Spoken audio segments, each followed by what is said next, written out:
Jutaan orang bahkan tidak menyadari bahwa mereka bisa menghasilkan 1.000 US dollar sehari tanpa meninggalkan rumah. Dan Anda adalah salah satu dari mereka. Go go! Hai semuanya, balik lagi di channel saya dengan kalian tentunya Combo, di mana channel ini akan mengupas tuntas membahas tentang bisnis, investasi, food and travel around the world. Oke. Jadi gini, beberapa minggu ini gue ada geram nih. Jadi sebenarnya udah 1-2 minggu yang lalu rame kasus tentang binomo Indra Kents, Doni Salmanan gitu kan. Jadi buat informasi aja buat subscriber gue, di sini kita mau bahas tentang bener nggak sih binomo itu judi, bener nggak sih Indra Kents itu salah, Doni Salmanan itu penipu atau gimana. Nanti akan kita bahas semuanya di materi yang kali ini, oke? Jadi kita mulai dulu dari apa sih binomo gitu loh. Binomo itu adalah salah satu aplikasi yang tersedia di Play Store dan App Store. Dia salah satu platform yang memfasilitasi trading yang katanya trading dengan metode binary option gitu loh. Apa itu binary option? Binary itu berasal dari kata bi yang artinya dua dan option itu artinya pilihan. Berarti di situ ada dua pilihan, naik, turun, hijau, merah. Jadi para usernya itu bisa pilih naik atau turun, bisa ambil posisi naik atau turun, merah atau hijau gitu ya. Kenapa binomo itu bisa ramai seperti sekarang? Karena banyak korban-korbannya yang sekarang merasa tertipu oleh para afiliatornya itu sekarang mulai bermunculan gitu. Makanya sekarang kita mau bahas, oke? Dan buat informasi bagaimana cara binomo menghasilkan uang, binomo itu mendapatkan uang dari kerugian yang didapati oleh para member-membernya. Jadi binary option itu bisa dikatakan tebak-tebakan. Karena apa? Karena dia tidak ada stok yang kita punya. Jadi beda dengan kita berbicara stok saham, kripto, itu ketika kita beli, itu kita memiliki lembar saham, itu kita memiliki aset daripada kriptonya itu. Tapi di binary option kita hanya bisa ambil posisi. Kita membaca chart. Ya kalau yang dikatakan oleh para mentor-mentor trader itu kan ada bahasanya kita membaca chart, candlestick itu kalau gue sih tetap itu ngeliatnya tebak-tebakan karena nggak ada basic fundamentalnya yang kita bisa pelajari daripada platform yang kita mainin gitu loh. Kita cuma bisa, oh ini lagi sideways, bentar lagi akan uptrend, oh ini lagi begini gitu. Cuman itu tidak bisa menjadi patokan utama, nggak bisa jadi patokan utama gitu. Nah, bagaimana pemain bisa untung dalam binomo? Emang sih ada beberapa pemain yang untung, ada pemain yang rugi dari binomo itu. Dan yang sekarang mencuat ke permukaan ini rata-rata kebanyakan mereka yang rugi. Dan ada beberapa pasti dari mereka yang sudah untung, dia tidak nongol ke publik. Jadi kalau menurut analisa gua, mereka yang nongol ke publik itu mereka adalah yang sudah merasakan untung tapi masih merasa kurang banyak gitu loh. Maka mereka top up lagi. Akhirnya mereka malah bukannya tambah banyak, malah tambah habis. Uang yang sudah didapat pun malah jadi habis, sampai dengan minus, sampai dengan ngutang gitu loh. Kalau dikatakan binomo itu ada yang untung, jelas ada, tapi udah pasti lebih banyak yang rugi. Karena kita balik lagi ke konsep dasar bisnisnya binomo mengambil keuntungan itu dari kerugian para member gitu loh. Binomo hanya menampilkan chart global. Kita main USD misal, itu chart USD ditampilkan. Cuman ada teknik-teknik yang bisa dimainkan oleh pemilik aplikasi ini. Misal di candle internasional chart harusnya naik di 1 menit kemudian, tapi ketika di menit terakhir, 1 detik terakhir dibikin turun dulu, habis itu naik, itu bisa. Tapi kita udah kalah bos saat kayak gitu. Dan ada beberapa kasus yang gue baca di media sosial Kasus ini dilontarkan sama korban-korban dari Binomo, dari korban-korban afiliator itu. Dia bilang main di platform yang sama tapi chartnya berbeda gitu loh. Kok bisa gitu chart sampai berbeda gitu? Berarti di dalam situ ada permainan-permainan dimanipulasi agar banyak pemain-pemain yang loss gitu loh. Oke, lanjut. Ada apa dengan Binomo? Hari ini, yang jelas hari ini itu Binomo sudah dilarang oleh pemerintah dan juga terlibat kasus perjudian dan penipuan member oleh para afiliator-afiliatornya. Oke. Lalu Binomo itu judi atau bukan sih? Kalau gue sih jelas Binomo itu judi. Binomo itu judi. Jadi kalau para mentor-mentor itu bilang, oh ini trading bukan judi, trading bukan judi. Enggak bos, kita bicara trading itu ada basic fundamentalnya. Nggak bisa hanya baca chart aja. Oke, kita baca chart. Baca chart misalkan sideways, habis itu estimasinya uptrend, itu ada namanya. Tapi ketika prediksi uptrendnya gagal menjadi downtrend, itu juga ada namanya, nama daripada candlestick itu. Jadi semua candlestick yang ada itu sudah ada namanya. Jadi nggak ada basic teknikal yang dipakai di situ, nggak ada. Di situ pure murni tebak-tebakan aja sih, menurut saya gitu ya. Siapa korban Binomo? Korban Binomo saat ini udah banyak ya. Saya baca itu member-member daripada mentor yang sudah ikut Binomo itu banyak, mereka sekarang menggugat, berkumpul menjadikan satu perkumpulan dan mulai menggugat kerugian-kerugian mereka. Itu kurang lebih di member itu kurang lebih ada sudah sekitar 10.000 memberan yang merasa dirugikan oleh para afiliatornya itu. Siapa? Lantas siapa afiliator itu? Sebenarnya banyak afiliator itu, afiliator daripada platform binary option ini. Cuman ada dua nama yang sedang sangat naik daun, yaitu Indra Kents dan Doni Salmanan, karena mereka emang aktif di media sosial memamerkan semua harta kekayaan yang mereka miliki daripada hasil afiliasi dengan Binomo tersebut. Lantas, apakah uang dari korban itu akan kembali? Gua rasa sih enggak ya. Uang itu tidak lah. Iya, uang itu enggak akan kembali. Karena apa?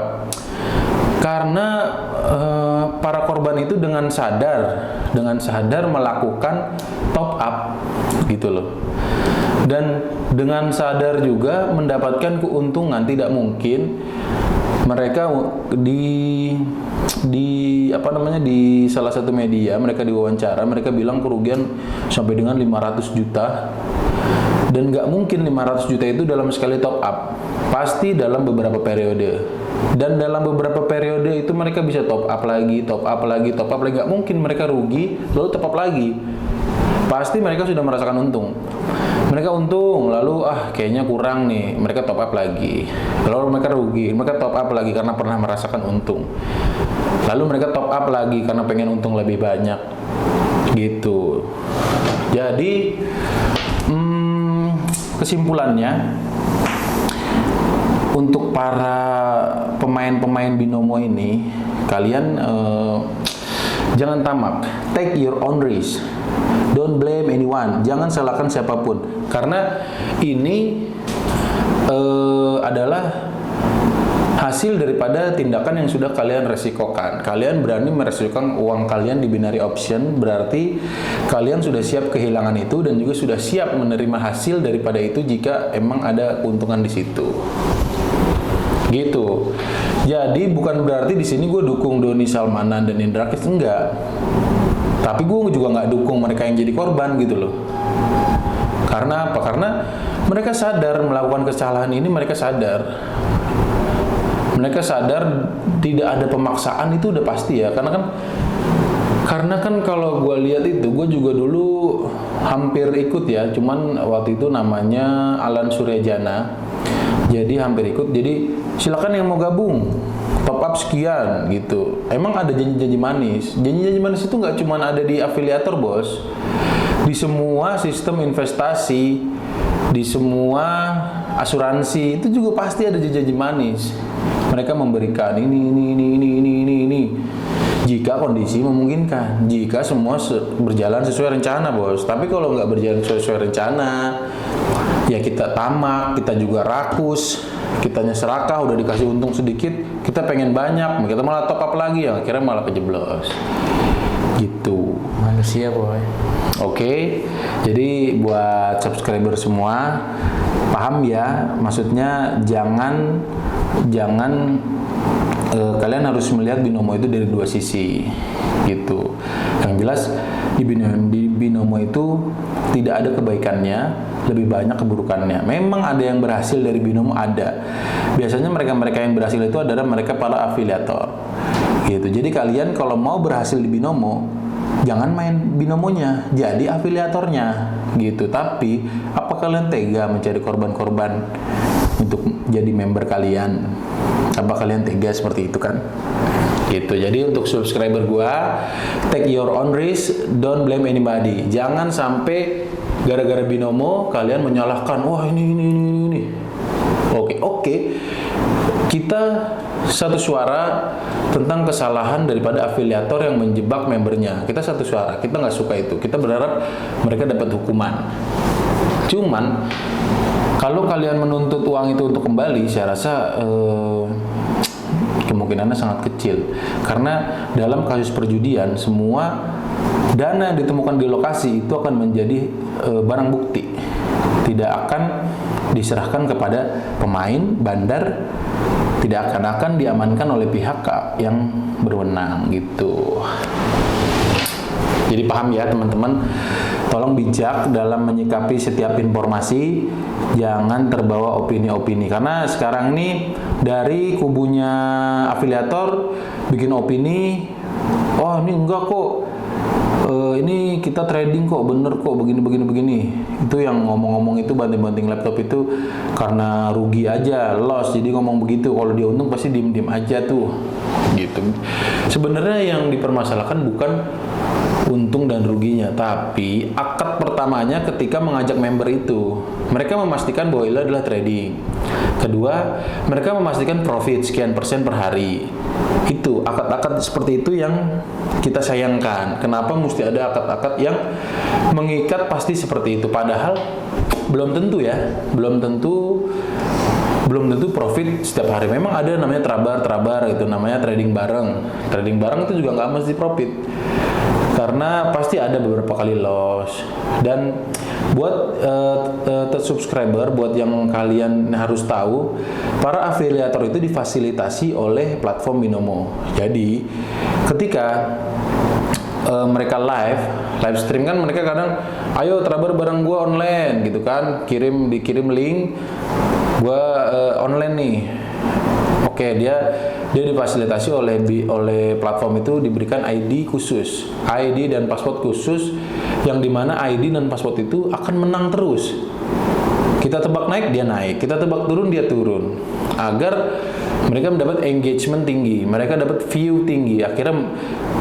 Akhirnya viewer baru yang baru nonton, wah enak nih, akhirnya mereka download Binomo, gitu. Dimana ketika mereka join dengan dan mencoba dengan akun demo, itu pasti akan banyak tebakan-tebakan yang benar, yang sesuai. Tapi ketika mereka sudah deposit, sudah top up, belum tentu, karena mereka juga udah tahu, udah mempelajari psikologis kalian sebagai member, sebagai pengguna.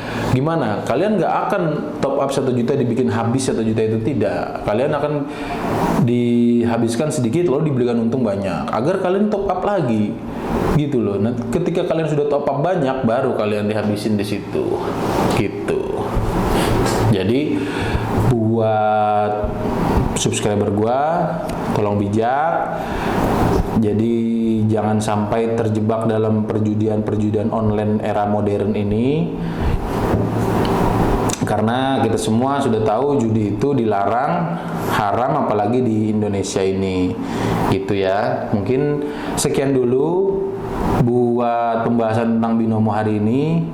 Buat teman-teman yang menjadi korban, mohon bersabar, kita tetap satu suara mendukung agar binomo ini ditutup dan juga afiliator ini diberikan punishment gitu. Tapi saya juga tidak mendukung ketika para korban ini menuntut untuk dikembalikan uang-uang kerugiannya gitu loh. Karena sudah jelas pasti ada agreement sebelum daftar ke binomo itu, pas registrasi pasti ada di situ tertulis binomo tidak akan bertanggung jawab jika ada kekalahan dan lain-lain gitu. Dan kalian dengan sadar diri sudah assignment, sudah centang, kalian pasti sudah centang itu dan oke.